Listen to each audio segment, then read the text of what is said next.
उन्हें बड़े जोर की भूख और प्यास लगी। जब कहीं उन्हें कोई जलाशय नहीं मिला तब वे पास के ही एक ऋषि के आश्रम में घुस गए। उन्होंने देखा कि वहां आंखें बंद करके शांत भाव से एक मुनि आसन पर बैठे हुए हैं। इंद्रिय, प्राण, मन और बुद्धि के निरुद्ध हो जाने से वे संसार से ऊपर उठ गए थे। जागृत, स्वप्न, सुषुप्ति तीनों अवस्थाओं से रहित निर्विकार ब्रह्मरूप तुरीय पद में वे स्थित थे। उनका शरीर बिखरी हुई जटाओं से और कृष्ण मृगचर्म से ढका हुआ था। राजा परीक्षित ने ऐसी अवस्था में उनसे जल मांगा क्योंकि प्यास से उनका गला सूखा जा रहा था। जब राजा को वहां बैठने के लिए तिनके का आसन भी ना मिला, किसी ने उन्हें भूमि पर भी बैठने को ना कहा, अर्घ और आदर भरी मीठी बातें तो कहां से मिलती, तब अपने आप को अपमानित सा मानकर वे क्रोध के वश हो गए। शौनक जी, वे भूख प्यास से छटपटा रहे थे, इसलिए उन्हें एकाएक ब्राह्मण के प्रति ईर्ष्या और क्रोध हो आया। उनके जीवन में इस प्रकार का यह पहला ही अवसर था। वहां से लौटते समय उन्होंने क्रोधवश धनुष की नोक से एक मरा सांप उठाकर ऋषि के गले में डाल दिया और अपनी राजधानी में चले आए। उनके मन में यह बात आई कि इन्होंने जो नेत्र बंद कर रखे हैं, सो क्या वास्तव में इन्होंने अपनी सारी इंद्रिय वृत्तियों का निरोध कर लिया है, अथवा इन राजाओं से हमारा क्या प्रयोजन है, ये सोचकर इन्होंने झूठ मूठ समाधि का ढोंग रचा रखा है। उन शमनिक मुनि का पुत्र बड़ा तेजस्वी था। वो दूसरे ऋषि कुमारों के साथ पास ही खेल रहा था।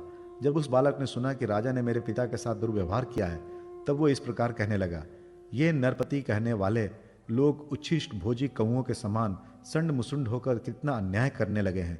ब्राह्मणों के दास होकर भी ये दरवाजे पर पहरा देने वाले कुत्ते के समान अपने स्वामी का ही तिरस्कार करते हैं। ब्राह्मणों ने क्षत्रियों को अपना द्वारपाल बनाया है, उन्हें द्वार पर रहकर ही रक्षा करनी चाहिए।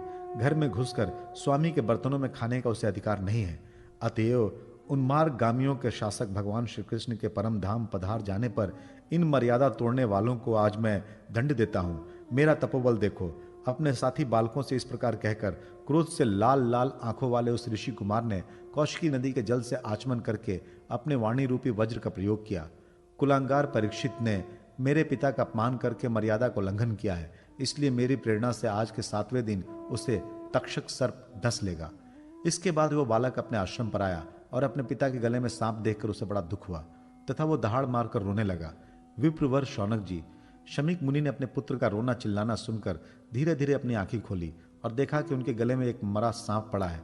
उसे फेंक कर उन्होंने अपने पुत्र से पूछा, बेटा तुम क्यों रो रहे हो? किसने तुम्हारा अपकार किया है? उनके इस प्रकार पूछने पर बालक ने सारा हाल कह दिया। ब्रह्मर्षि शमीक जी ने राजा की शाप की बात सुनकर अपने पुत्र का अभिनंदन नहीं किया। उनकी दृष्टि में परीक्षित शाप के योग्य नहीं थे। उन्होंने कहा, ओह मूर्ख बालक, तूने बड़ा पाप किया। खेद है कि उनकी थोड़ी सी गलती के लिए तूने उनको इतना बड़ा दंड दिया। तेरी बुद्धि अभी कच्ची है। तुझे भगवत स्वरूप राजा को साधारण मनुष्यों के समान नहीं समझना चाहिए, क्योंकि राजा के दुस्सह तेज से सुरक्षित और निर्भय रहकर ही प्रजा अपना कल्याण संपादन करती है। जिस समय राजा का रूप धारण करके भगवान पृथ्वी पर नहीं दिखाई देंगे, उस समय चोर बढ़ जाएंगे और आरक्षित भेड़ों के समान एक क्षण में ही लोगों का नाश हो जाएगा। राजा के नष्ट हो जाने पर धन आदि चुराने वाले चोर जो पाप करेंगे, उसके साथ हमारा कोई संबंध ना होने पर भी वह हम पर भी लागू होगा, क्योंकि राजा के ना रहने पर लुटेरे बढ़ जाते हैं और वे आपस में मारपीट गाली गलौज करते हैं। साथ ही पशु, स्त्री और धन संपत्ति भी लूट लेते हैं।